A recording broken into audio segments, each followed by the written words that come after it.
and welcome back to Let's Play Disgaea, Hour of Darkness. A few minor changes since last time. Some of my equipment might be better than it was before. I got a new spear for Etna. I moved around some specialists onto the Staff of Sorcery, gave that to Flan, and got a better gun. And my Arms Master is now up to 986. It's pretty good. He's closing in on giving me 11 times as much weapon mastery as I normally get, so at this point, once I hit level 20 with Weapon Mastery, it'll only take me 10 actions for someone with an A rank in order to get their next level. Compared to how it would be without an Arms Master, you'd need to take 100 actions to get a rank up in Weapon Mastery, so Arms Masters make a huge difference. Also, since last time I captured another monster, I went back to Jotunheim, and on the third map you can capture either Empusas or Nekomatas, and I went with the Nekomata because, as you can see, very high physical stats, a counter of 3, and also Nekomatas get this very powerful skill called Mystic Blast, which is basically like Blade Rush, but it doesn't have a spot at the end that you need to have open, and you're going to see a lot of skills like that among monsters, but the Nekomata's version is exceptionally powerful, has very high base damage. And that was helping out a lot in the item world. Of course, I'm not going to be using it in the main levels at all, but it helps me when I'm doing stuff off screen. Anyways, let's start freezing souls. Etna? Hmm? Why is Laharl so stubborn? Huh? You kidding? He's always been like that. I don't think that's entirely true. Haven't you noticed?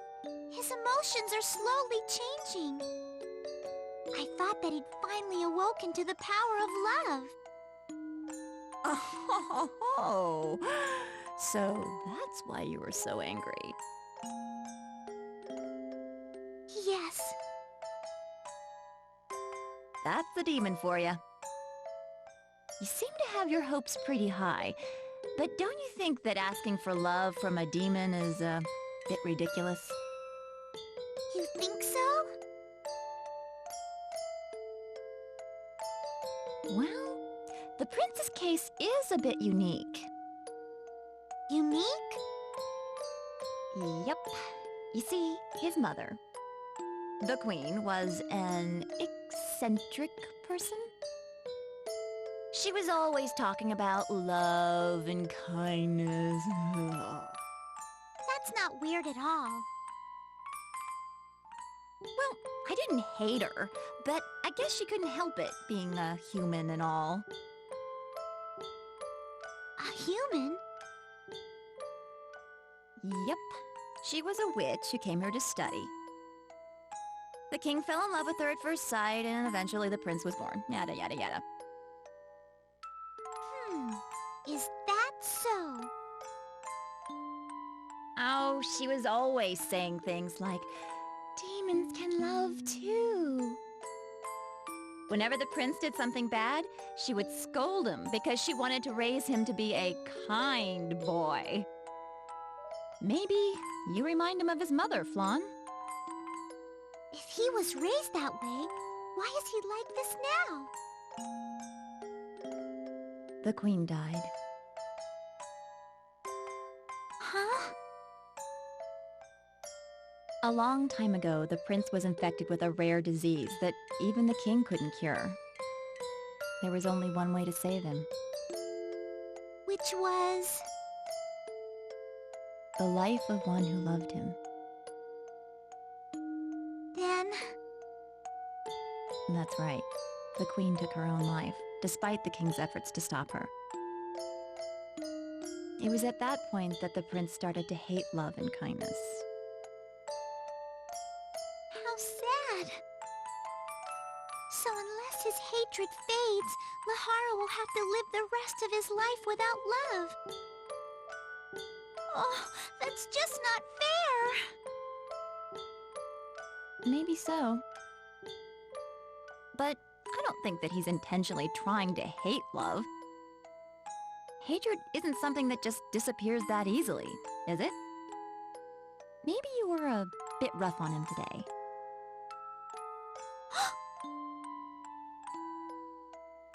Well, don't try to get me involved.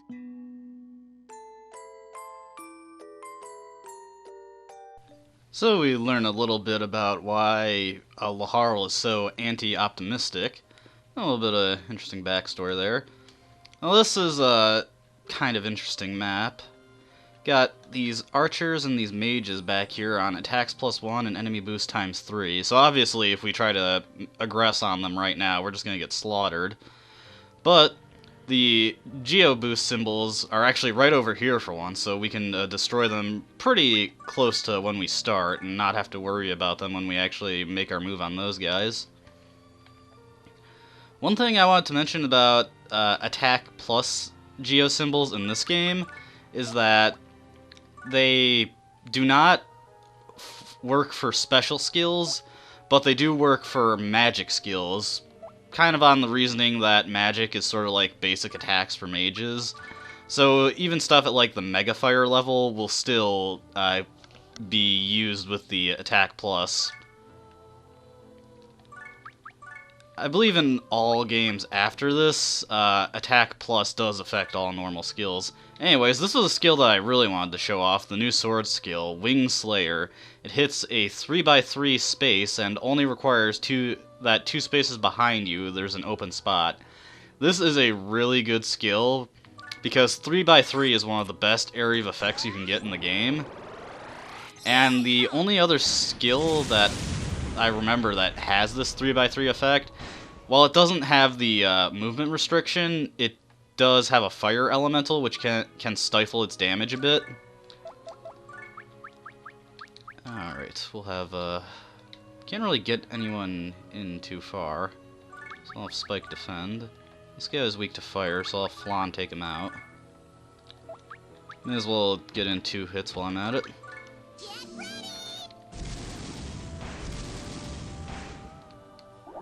Yeah, Flan's magic damage is really starting to take off with the better weapons she's been getting. Can have Lucille toss Fu over there to get in and on the action.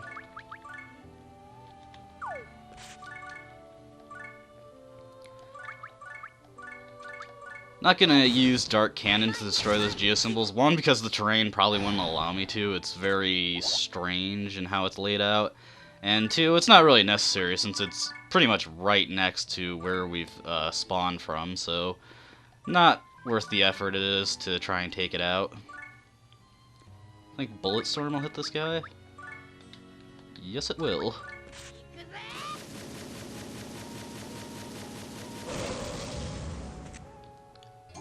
So yeah, doing the whole thing with getting the Arms Master has really been helping me out, because even though these guys outlevel me pretty significantly, the bonuses I'm getting to my attack power from my weapon mastery levels is helping me keep up my damage against their higher defenses.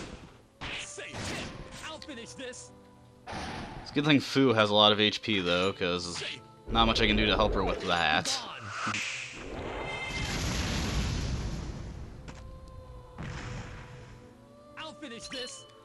That's actually one thing I really like about this game compared to future Disgaea titles, is that HP and defensive stats are actually very, very useful to have a good amount of. In later Disgaea games, there was changes to the mechanics that really dropped the effectiveness of defensive stats, and it's one of the things that really rubs me the wrong way about the mechanics of the future games. Let's see, this guy's weak to fire, so if I can set up the rapid fire. Just want to be careful that I don't... Oh, whoops, wrong person. Just want to be careful that I don't blunder into the range of those archers. Yeah, Guts' gun is really powerful. Guns are just so good in this game because they don't have any restrictions compared to bows. About the only thing I'd say that guns are inferior to bows in, and this was one of the few balances that they have, is that bows get area of effect skills, guns are purely single target. But honestly, area of effect doesn't really become like a huge thing until you're traveling through the item world a lot and you really want to have that huge area of effect. Can I hit this guy with my spear? No. But Helena can probably shoot the guy. Not bad.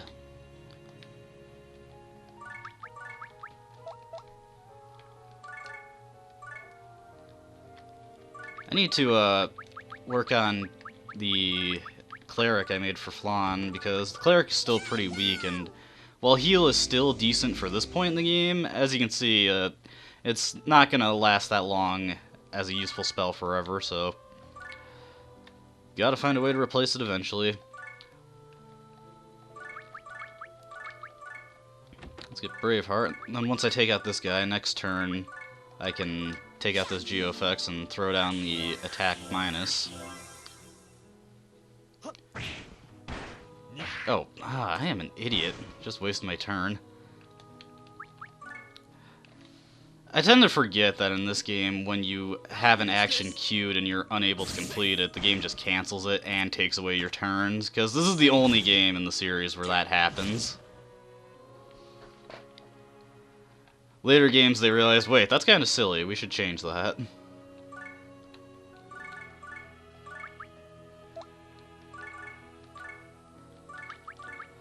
Time to show off the power of love. Lord, give me strength. The one downside to the power of love is that it does not target Flan, so she does not benefit from casting it for her personal health, which can be a bit problematic at times.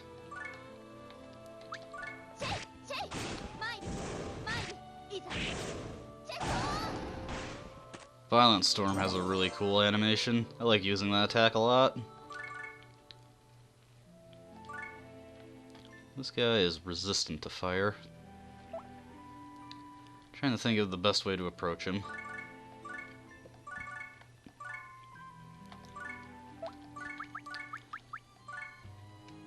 Yeah, I guess we'll still have enough SP for... Oh, I don't have enough SP for Bullet Storm, though. Well, that is a shame. But he is weak to ice, so... Honestly, in these situations, since I've been using Tri-Burst so much, I can probably do more damage than Bullet Storm when the guy's weak to it. Let me check out Weapon Mastery. Yep, coming along pretty well.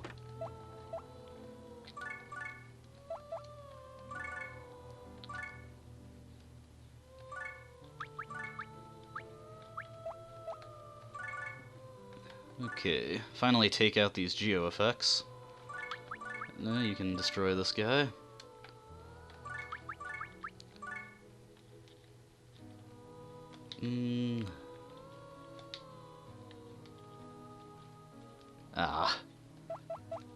Maybe if I do it from here, I'll be able to get it. Oh yeah, this should work. Yeah. And if Spike's not able to destroy it, I can just have Laharl come in and attack him a little. I've probably hit them with Overlord's Wrath. It's not the most efficient way of doing this, because these skills are a little expensive, but for the sake of keeping the video as brief as possible, yeah, gonna have to have Laharl come in and do this. But for the sake of keeping these videos relatively brief, I'm just gonna, you know, use as much SP as possible to make the things go by quickly. The one downside is that I wanted Spike to be able to destroy them so that Laharl could just walk in and throw those throw the attack minus panel on there. But it's not a huge deal. Lucille's not doing much, so she can just move towards to do that while I have the rest of them head towards the archers. One major weakness that the scouts have is their low HP and defense, and this is something that afflicts all the range classes. So you just have to be careful with them because they're pretty fragile.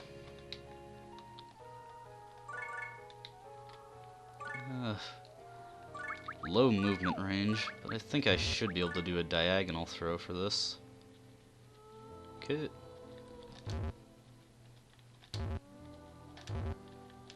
There we go. Just trying to be careful. I don't want to screw up the throw and have to use up someone else's turn.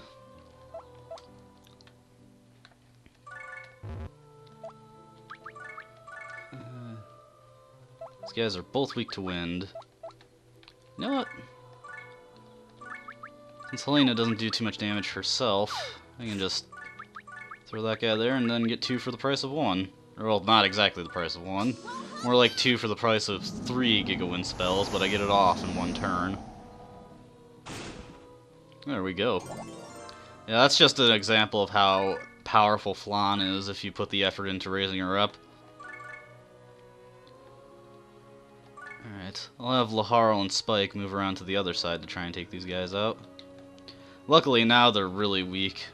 And I believe I mentioned this, but attack minus does also affect intelligence-based skills. Do I have anything in my inventory that restores? Yes. Just use one of these yam starches. I don't utilize SP restoratives as much as I really should. Especially since, while I can easily restore HP with Flan's healing skills, you never get an option like that for SP without items.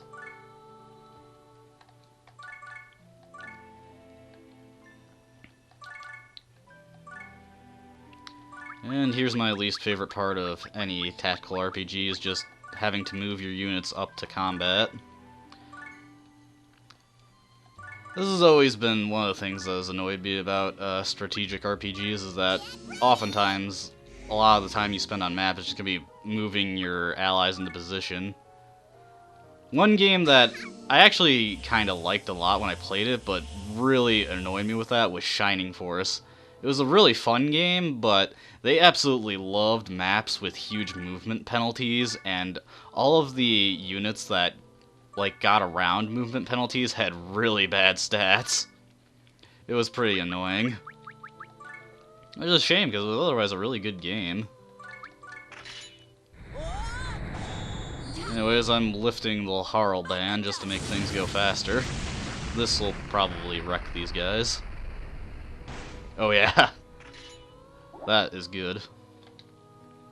I don't know if Sturmhimmel will hit, but it's worth trying. Not like Etna can really do much from the position she's in. Ah yeah, target height problem. I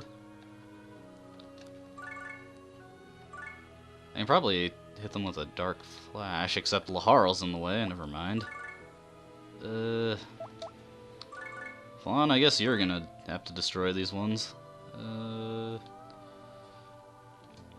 And this is the annoying thing where they all have conflicting resistances, so I guess I'll just go with what I think is the most. I wasn't even paying attention there. Not as good as I would have hoped, but fine enough. Helena can just throw out an arrow to tap that one to death.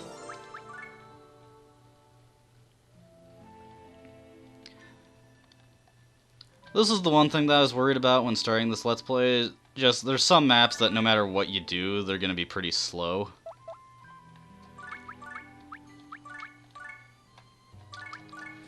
But it's not a big deal. You don't usually get maps that go like this, so I can deal with it. There we go. Not too bad. Ooh, a rare Dark Rosary. That actually reminds me, I forgot, I got some new hospital rewards. So we can pick those up. It'll help because I believe the next stage is the boss one. So let's see, Muscle Dream, good. And we also got the second to last emblem treasure, the Pravda necklace. And this is going to be the last one we see for a while because the next one is at 300 revivals at the hospital. This one was only 150. It takes a while to get that many revivals. And anybody really want the feather token? Honestly, not really. But Fu can take this Muscle Dream. And we should be pretty well off for the next stage. If I remember right, this one has a decent amount of story, but the stage itself isn't too long, so let's see if we can fit it in. Under the Moon. What are those? Those are the souls of the prinnys who've atoned for their sins. You know the legend, don't you? That inside the prinnys are the souls of sinful humans. Yes, and they work in Celestia in the Netherworld to atone for those sins. That's right. The red moon purifies their sins so they can be reborn. What a heart-wrenching sight. Etna! Stop them! Prince, weren't you listening? The Prinnys are being reborn. Shut up! I never gave them permission for that! We'll drag them back here if we have to.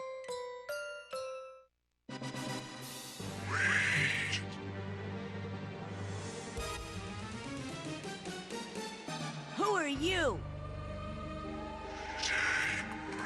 Souls to Red Moon. No one interfere. We'll see about that. Those Prinnys are mine. They're my vassals for all eternity.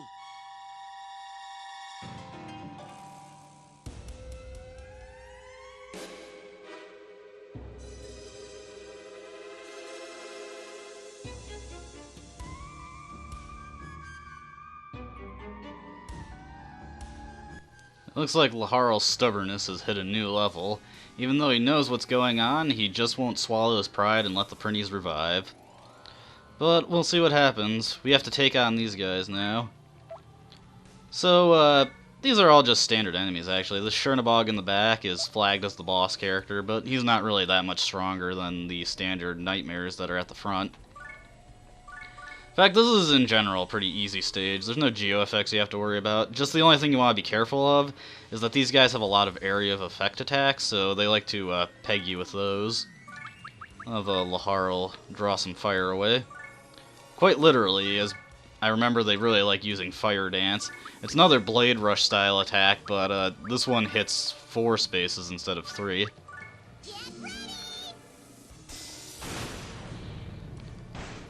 Ugh, if it's not Laharl who's hogging up all the kills, then it's gonna be Flan. They both are just so good with their attacks.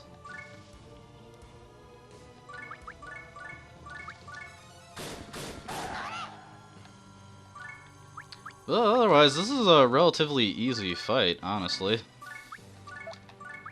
I will say don't get careless, because if you have all your characters bunched up in really big clusters, you'll probably get nailed with a lot of area of effect attacks. But don't fret too much. As long as you've got good armor, or at least your HP is built up enough, you should be fine.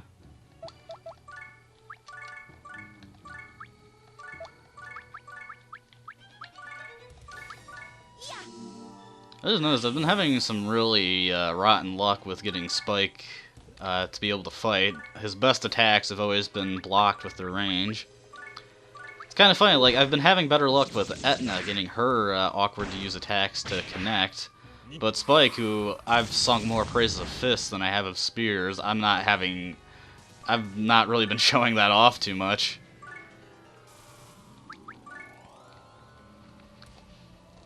A little bit of a shame. I forget what Ice Dance's area of effect is. It might be an X shape based on how it hit. And that's probably the best thing they could have done for Spike, because he can take advantage of his pretty ample counter stat.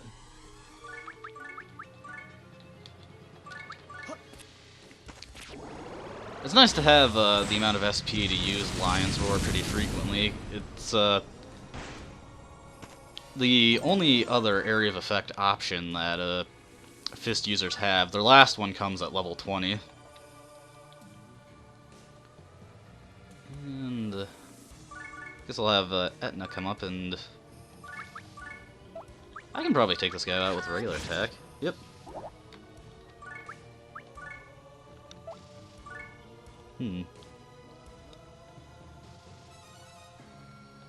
Well, Fu's got plenty of HP, so I'll have her tank for a bit.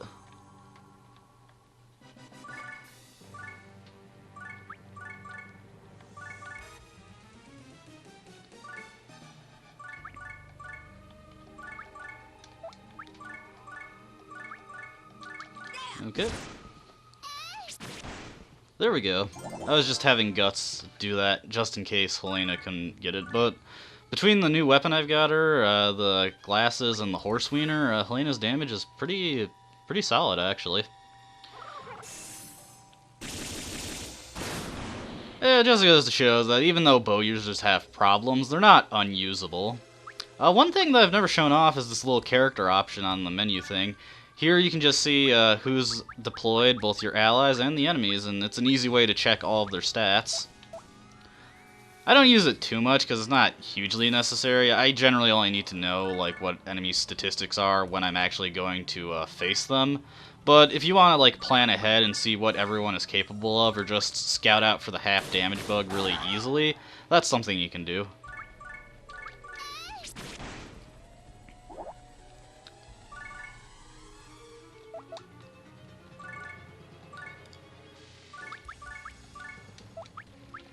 Hit this guy with a actually, I'll put Fu there, get Laharl up here to set up a combo, but before I have them attack, always have Braveheart be the... Any buffs that you cast, always make them the first thing you do. Because otherwise it interrupts your combo. And in general, just lets you get in more damage before you actually do anything.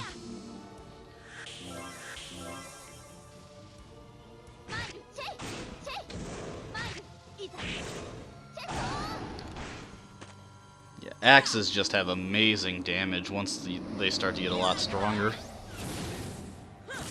And swords aren't too shabby either. It's just it's gonna be a little while before Laharl gets another single target skill for his sword. Or, well, not exactly a while, but if you were playing the game normally, you probably wouldn't see it until the post-game without any arms masters. But believe me, when he gets that skill, what a skill it is. It's one of my favorite single target attacks in the game.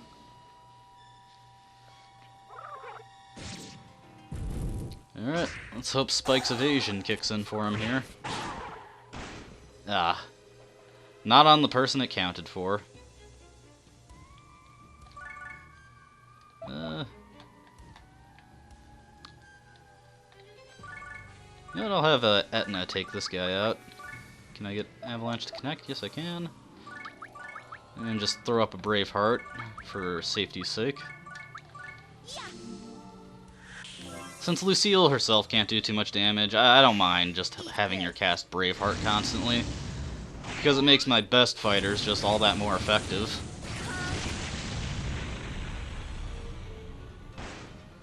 There we go. Etna's finally moving on up. This guy's weak to ice, so I can have Guts hit him with a Tri-Burst. And then Fu can use Violent Storm. That's another nice thing about the Ronin compared to the Warriors, is that they have a much better SP pool than the Warriors. Warriors do not get that much SP over the course of leveling.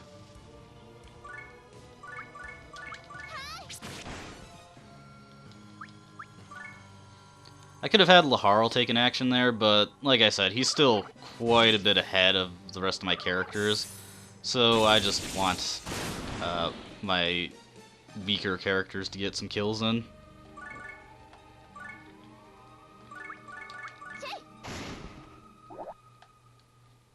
And this guy's not weak to anything, so I guess I'll use Bullet Storm. Ah. Well, I can do it from over here.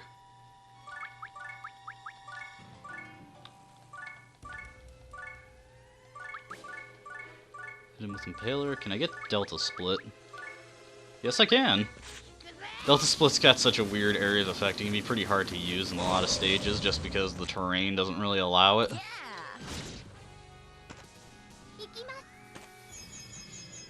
Let's see if this does it. Ah. Well, I don't think Lucille's taking her turn, so let's see if she can get it. Out of my way. There we go. Overall, not too difficult. Alright, let's see the next cutscene.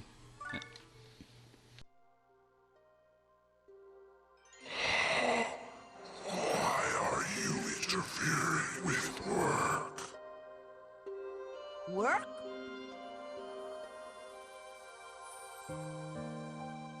That's right, dude. You shouldn't interfere with Death's work, dude. It's here to guide the souls of the prinnys to the red moon, dude. If you truly value your vassals, if you have any love for them, then you should wish them good luck, dude. Huh, you sound just like that love freak.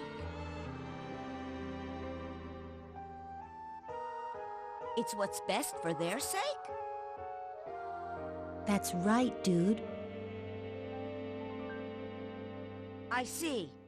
Then I'll let them go. You understand, dude? Well, yeah. Thank goodness. Then I can leave without worry.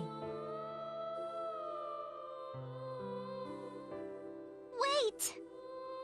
What sin? What sin did you commit?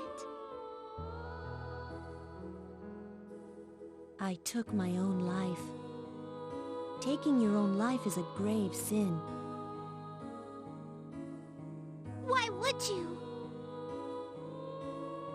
To save my son's life.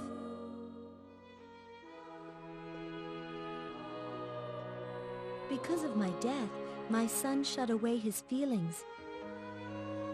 But he's changing ever so slowly. It's all thanks to the wonderful people around him. My work here is done. The rest is up to my son.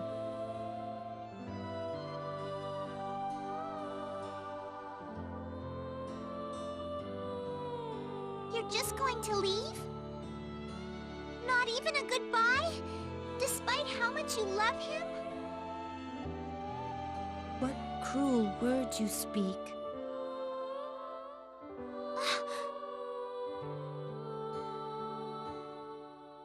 Of course I would like to reveal myself. Of course I would like to hug my son with my own hands.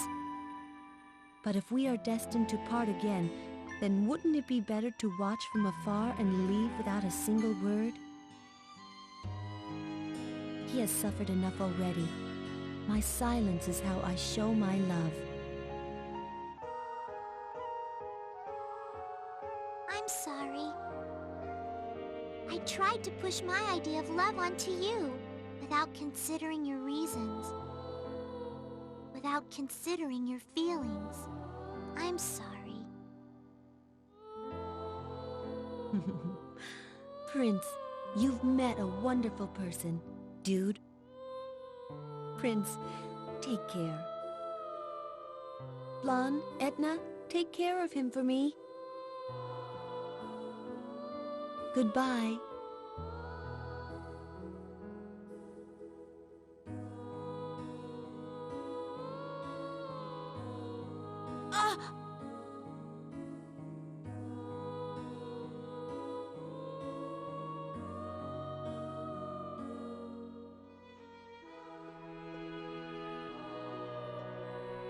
The red moon reflected in Laharl's eyes, swaying sadly. A gentle, loving mother who gave up her life to save her son. A son who could only accept his mother's death by denying love and kindness. I can't imagine how painful, how difficult it was for him. I'm sure the red moon will wash away his sorrow. Love, huh? Huh? Nothing. Let's return to the castle, Flan. Laharl! When Laharl called me by my name for the very first time, I noticed that the red moon no longer shone in his eyes.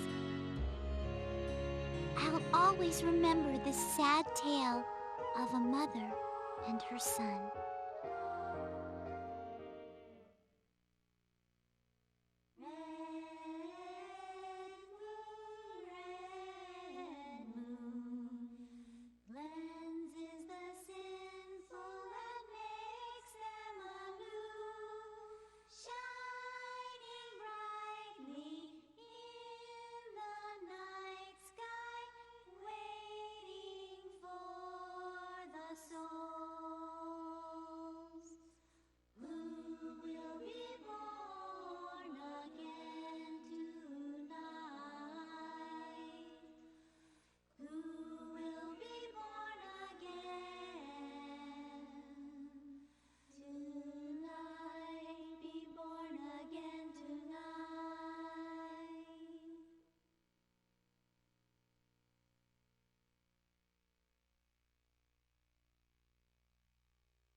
Warning, warning! A hero emerges to save the Earth from the vile clutches of King Laharl. His name is Captain Gordon, Defender of Earth. Bonjour! I am your own personal Dark Adonis. With his beautiful sidekick Jennifer and multi-purpose super robot Thursday, Captain Gordon takes the Netherworld by storm. Another fantasy of yours, mademoiselle? Who will win this cataclysmic battle, the evil king or the defender of Earth? Pardon-moi, but no one is listening. Next on Mobile Girl Etna Stardust Memoir, Episode 9, Invincible Captain Gordon. Soldiers' tears illuminate the starry sky. Everybody, just ignore her. I will admit, the ending scene to Reincarnation always does get me a little misty-eyed. But what's the deal with that next episode thing Etna was doing? I mean, that one didn't even really feature her. Captain Gordon, Defender of Earth? That's probably the most ridiculous one yet. We'll find out what's really going on next time. Until then, I hope you have a nice day, and I will see you in the next video. Bye-bye.